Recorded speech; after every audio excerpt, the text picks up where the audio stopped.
issues dealt with. See, it's no longer rattling around, it's all solid now. And put some thread lock on it.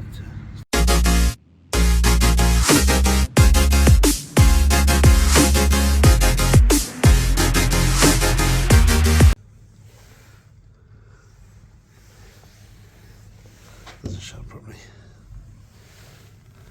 There we go.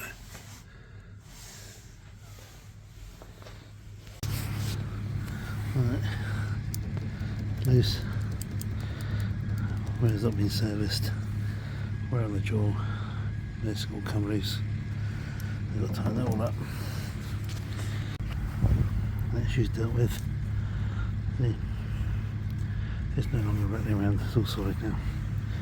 And put some thread lock on it to stop from doing it again. Bottom pivot's gone. It's busted. That's when you put your pivot there. Right, new pivot installed.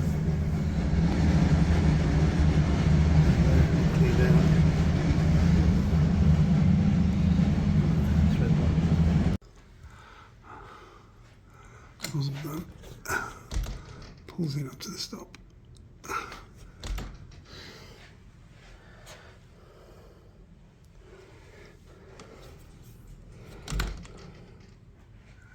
That's it, done.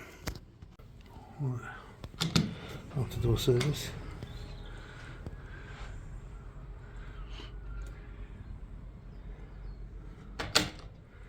There you go. All done.